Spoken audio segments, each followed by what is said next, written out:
우리는 이 자리에 꿈과 소망을 이루기 위해 나왔습니다. 그 꿈과 소망을 실현하기 위하여 많은 노력이 필요하고 수고가 필요하고 상당한 시간이 필요합니다. 그렇게 이룬 소망들은 참으로 소중하고 가치가 있습니다.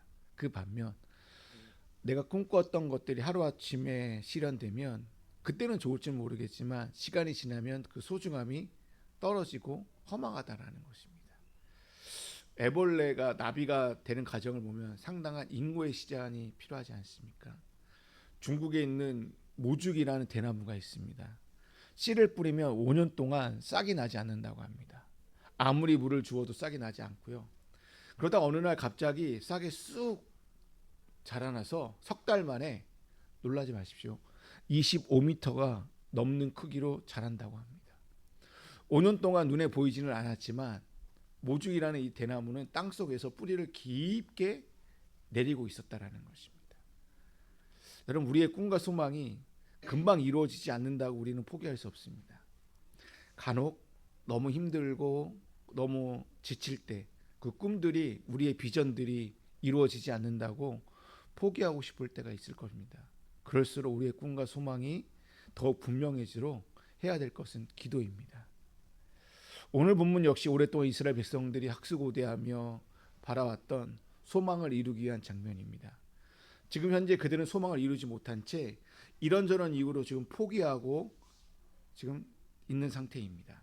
이스라엘 백성들은 바벨론 포로 1차 기한 후에 성전 재건을 하기 위하여 2년 동안 성전 건축을 하다가 사마리아인들의 방해와 내부적 분란으로 인하여 16년 동안 성전 건축이 중단된 상황입니다. 바로 이때 하나님께서 스가랴 선지자를 통하여 성전 재건하라라고 이러한 격려의 메시지를 준 본문이 오늘 본문 말씀입니다. 1절 말씀에 이렇게 되어져 있습니다. 내가 말하던 천사가 다시 와서 나를 깨우니 마치 자는 사람을 잠에서 깨어난 것 같더라. 하나님은 지금 깊은 잠에 빠져있는 스가랴를 흔들어 깨우리면서 이렇게 얘기하고 있는 거예요. 그리고 그에게 한 상을 보여줍니다. 순금으로 된 등대가 있고 그 위에 7 등잔이 있지 않냐. 그 옆에는 2 감람나무가 있다라고 얘기를 하는 거예요. 일반적으로 성경학자들이 얘기할 때 순금 등대는 예수님을 말하고요, 7 등잔은 7 교회를 나타낸다라고 얘기를 합니다. 엄밀히 말하여 스가랴가 본 이 7 등잔은 지금 성전 재건, 성전 건축을 위해 애쓰는 스가랴에게 성전 건축하라라는 의미일 것입니다. 이렇게 아름답고 귀하게 완벽한 성전이 완성될 것이라는 환상을 꿈에서 보여준 것입니다. 이 환상은 무너진 성전, 짓다가 포기한 성전 짓는 것을 계속하라라는 메시지예요.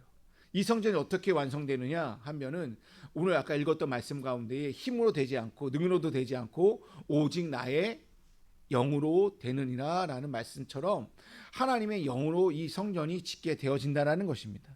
여기서 힘과 능이라는 말이 나오는데 여기서 힘이라고 번역된 히브리어는 막강한 노동력을 나타냅니다. 특히 솔로몬 성전을 건축할 때에 고용되었던 많은 노동자들이 있지 않습니까? 그 노동자들의 노동력을 가리킬 때 이 힘이라는 단어가 들어가요. 그리고 능력, 능으로 되지 않느니라 할 때 이 능력이라는 단어 히브리어는 노동자들의 강한 힘을 가리킬 때 사용되었습니다.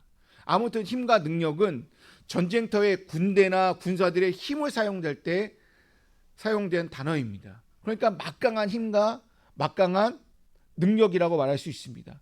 그렇지만 아무리 성전 재건에 인간의 힘과 노력이 완성되는 것이 아니라고 끊임없이 얘기하고 있다는 거예요.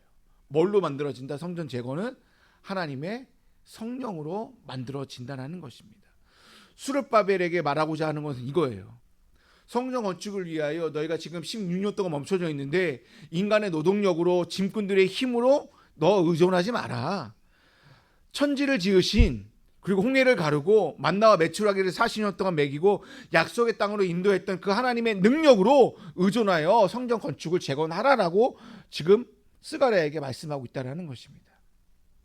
우리에게도 똑같다고 생각합니다. 우리에게도 많은 문제와 어려움이 우리의 힘과 지혜로 해결하려고 해요.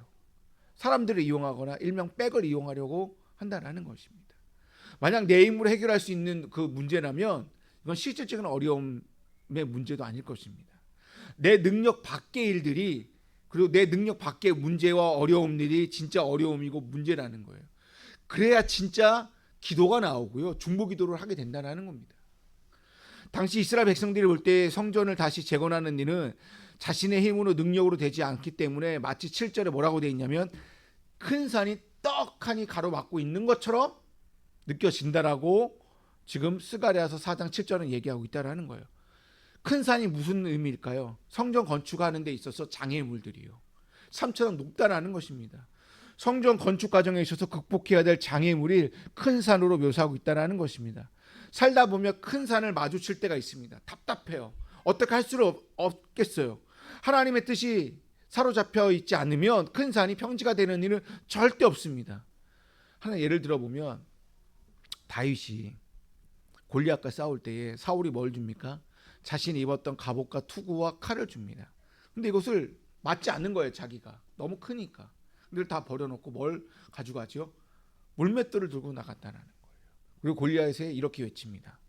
너는 칼과 창과 단창으로 나오지만 나는 만군의 여호와의 이름 곧 내가 모욕하는 이스라엘 군대의 하나님의 이름으로 내가 나아간다라는 거예요.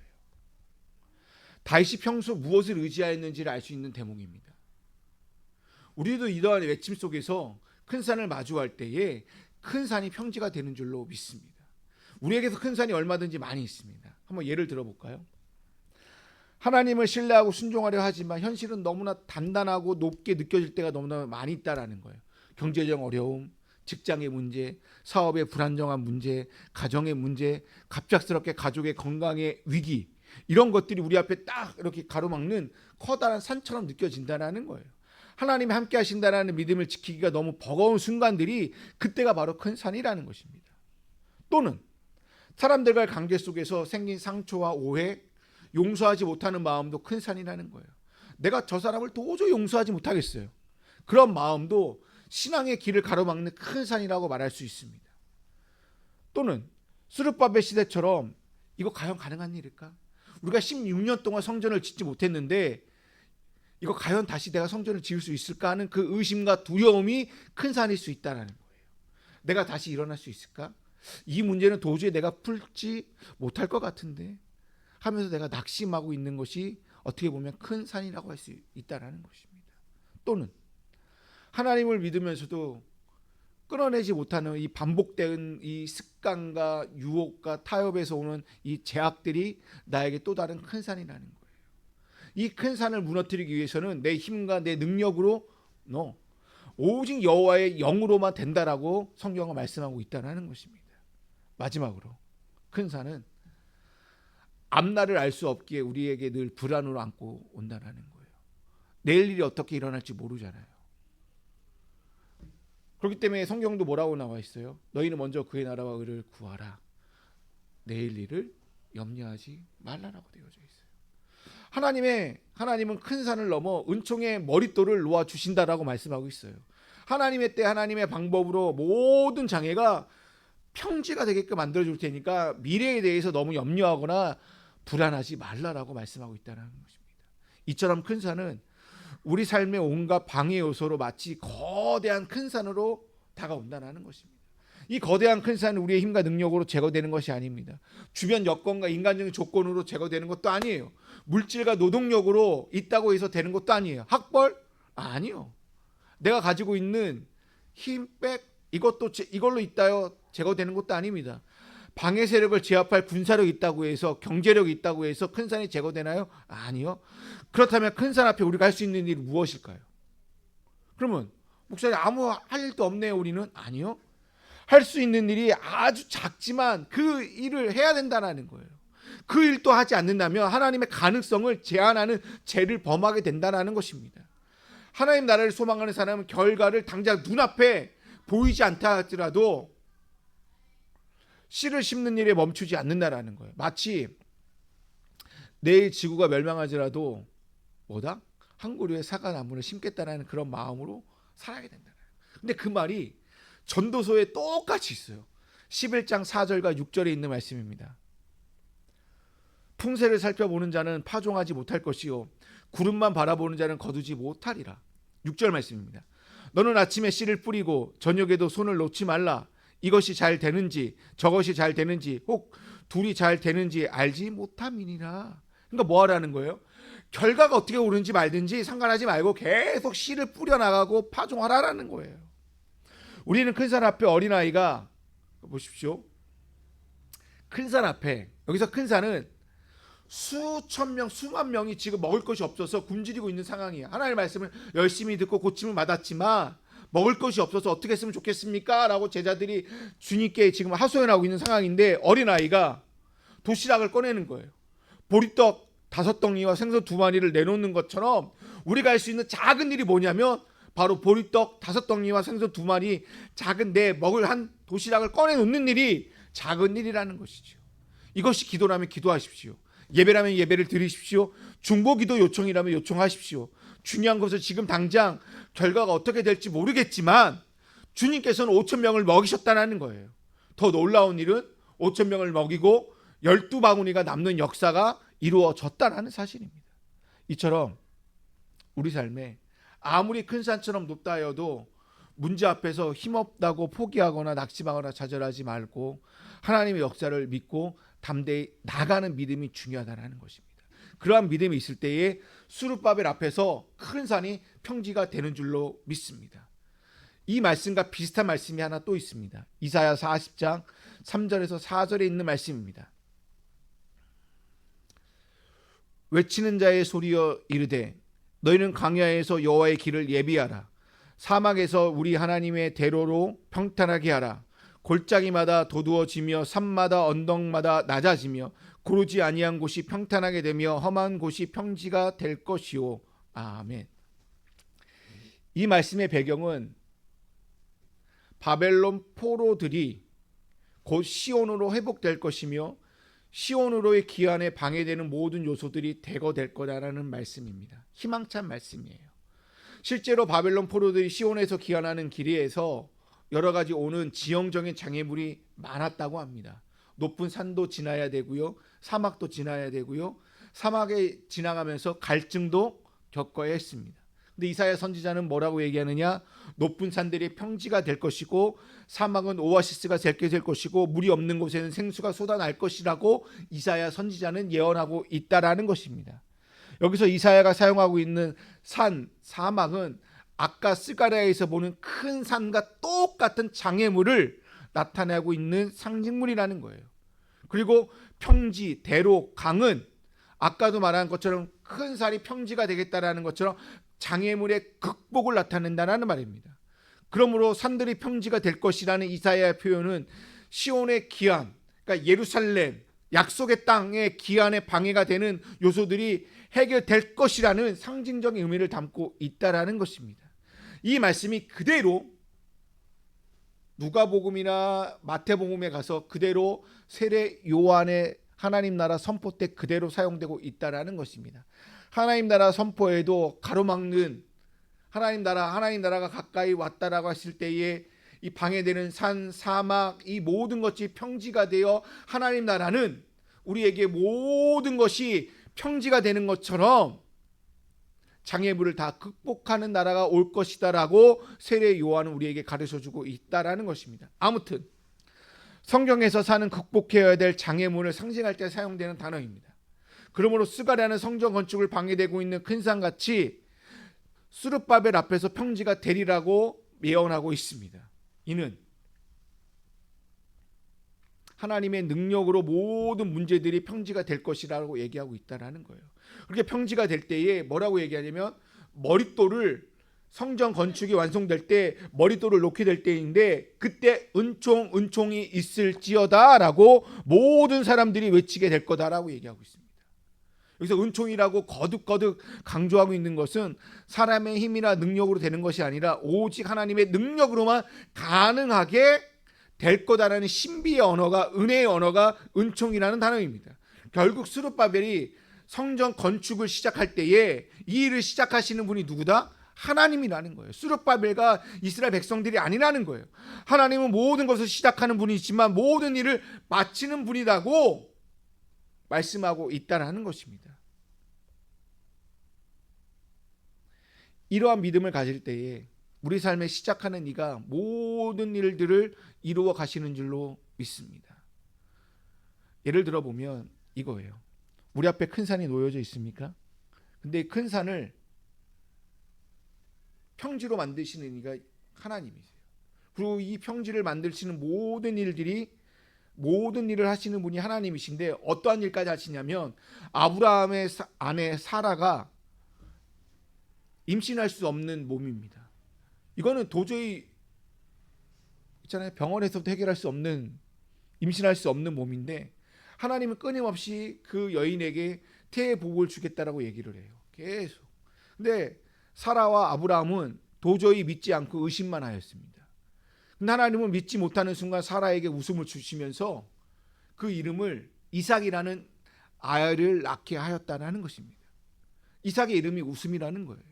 그러니까 뭐예요? 말도 안 되는 일을 만들게끔 처음에는 허수음이에요. 허허, 이게 말이 돼? 근데 진짜 기쁨의 웃음으로 바꾸게 놓였다는 거예요. 또 하나 예를 들어볼까요? 기드온의 300용사 너무나도 잘할 것입니다. 미디안과 전투에서 승리한 얘기인데요. 이게 말이 안 되는 얘기가 뭐냐면 처음부터 300명이 아니었어요. 전쟁하기 위해서 모인 인원은 32,000명이에요. 근데 하나님은 자꾸만 많다라고 얘기를 해요. 그 많다라고 해서 내보냈어요. 근데 10,000명만 남았어요. 그것도 많대요.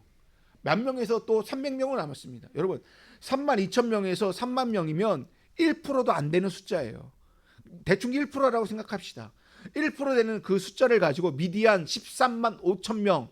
근데 거기에 상당수는 낙타를 타고 왔습니다. 기마병이에요. 오늘날로 말하면 탱크를 몰고 왔다라는 거예요. 근데 1%의 그 인원이 어마어마한 135,000명과 싸워서 이겼다라는 거예요. 이는 그디온의 300용사가 뭐 그들이 대단한 용사고 그들이 뭐 대단한 힘과 능력이 있어서가 아니라 이 모든 일은 누가 하셨다? 하나님이 하셨다라는 거예요. 여러분 보십시오.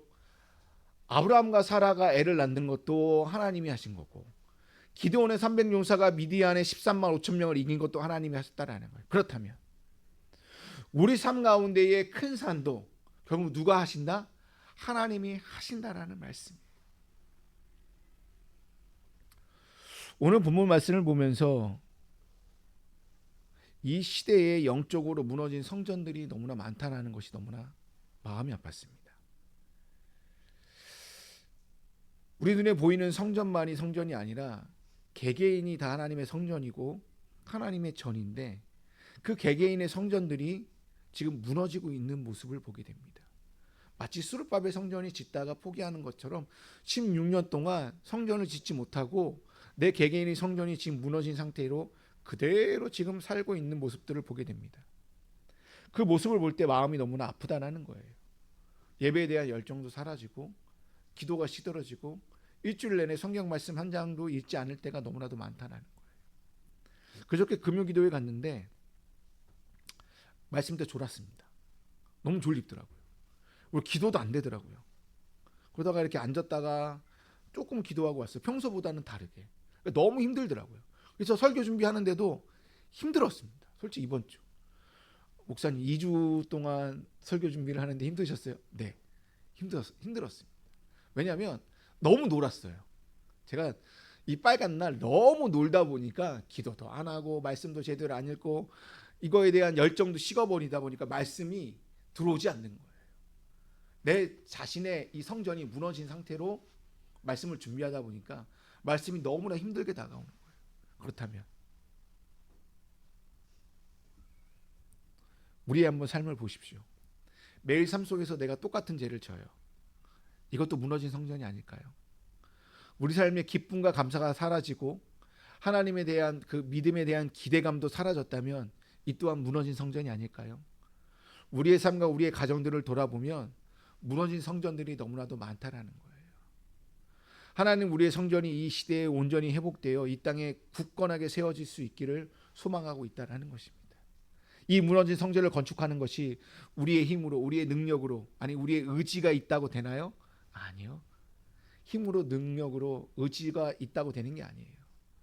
하나님 우리의 성전이 온전히 회복되기를 소망하고 있는데 그 소망할 때 믿음이 생기는데 그 믿음이 뭐냐면 하나님의 영으로 된다라는 그 믿음을 가지라는 것입니다.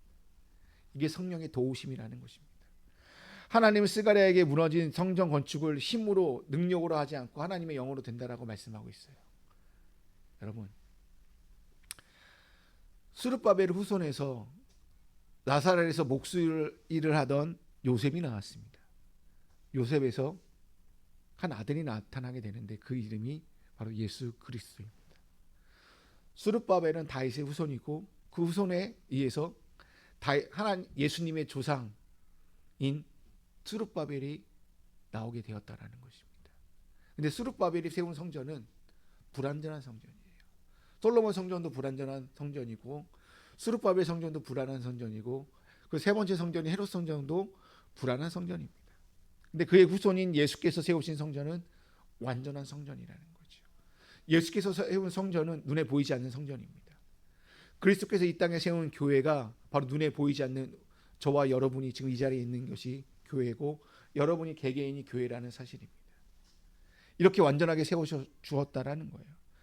그렇다면 우리의 무너진 성전을 재건하는 일은 예수님을 다시금 회복하는 일인 줄로 믿습니다. 그 회복이야말로 우리가 영적으로 다시 우리의 성전을 세우는 일이고 예수 그리스도를 믿는 믿음이 회복될 때에 무너진 성전이 온전히 회복되는 줄로 믿습니다. 스가랴는 우리에게 이렇게 말씀하고 있습니다. 너희의 영적인 성전을 회복하여라. 너희의 영적인 성전을 재건하라라고 말씀하고 있어요. 그 재건하는 데 있어서 너희 앞에 큰 산이 있느냐? 큰 산이 아니다. 다 평지가 될 것이다. 그리고 그 평지가 됨으로 말미암아 너의 삶에서 은총이 선포될 거다라고 우리 스가랴는 우리에게 말씀하고 있다라는 것입니다. 여러분, 우리에게 무너진 성전, 이 무너진 성전을 재건하기 위해 내 앞에 놓여져 있는 큰 산이 평지가 되어 여러분의 삶 속에 은총의 외침이 일어나게 될 줄로 축원드립니다.